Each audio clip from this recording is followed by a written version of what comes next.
kasiyahan sa mga kababayan at nahihirapan. Hati niya ay saya kasama ang munting ayun. Yo mga kasanay, good morning. Panibagong araw, panibagong vlog na naman tayo. At sa araw na ito mga kasanay, update tayo dito sa mga batang mag-uuling. Ngayon po ay, ayan, makilibing po tayo kasi ngayon na po ililibing yung lola ng mga batang mag-uuling. At yun, so again, maraming salamat sa lahat ng nakapanood sa mga vlog namin, sa lahat ng minamahal nating viewers, lalo na sa mga OFW sponsors. Ayan, thank you very much sa patuloy na suporta at syempre especially kay Sir Beer Cubs, no? Maraming salamat sa kanya sa tiwala at suporta at syempre sa tulong na pinapaabot niya doon sa mga batang mag-uuling. Lola.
Hili lang yung tali. Hindi mabawal kayo ikaw?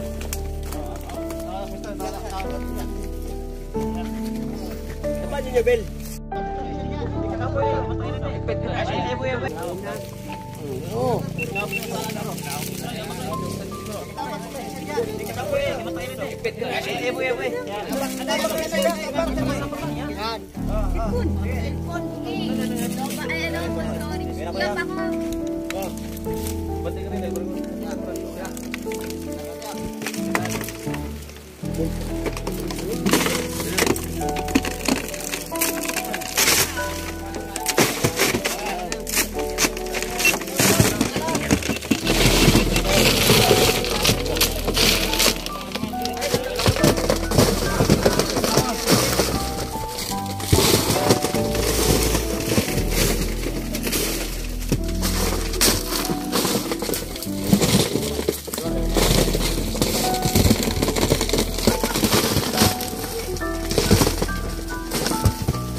Ngayon punta na tayo dito sa bahay ng mga batang mag-uuling.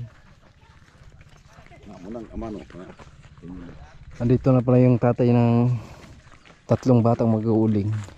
Mamaya po ma-interviewin natin siya at tanungin natin kung ano yung plano niya sa 3 anak niya na naiwan dito.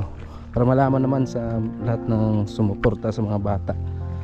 At para hindi na mag-alala yung mga sponsor natin na sumuporta sa mga bata, tanungin natin mamaya si kuya kung ano yung plano niya sa 3 anak niya at paano na lang sila kung hindi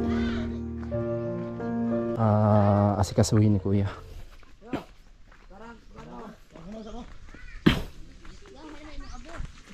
So maghinaw muna tayo guys.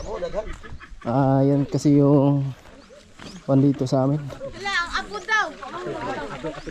Abo, ay abo. Ito, tama ko nung ito sa abuhan. Ha, o gani. Marami siya. Ang naunggan. Masa, now. Dana, labar na yung trabaho. Skincare gani. Skincare. Nay, hilamos nay. Skincare. Hilamos, ikaw ba hilamos eh? Abo. Ay, abo. Ay, abo. Atura. Tara. Uy, ayun ko. Ganyan na baga. Oo, Mahugas na putag utro ano. oh, wala siya. Kaya na may hilamos nang. Finising. Pulbo.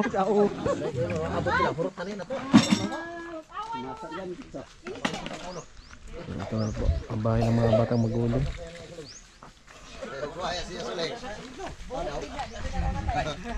Ayun mga kasanay, hanggang dito na lang yung video natin. So hindi natin naitanong si kuya kanina kasi ayun nga may problema pa sila, no? So abangan nyo na lang sa next na update natin dito sa mga batang mag-uuling.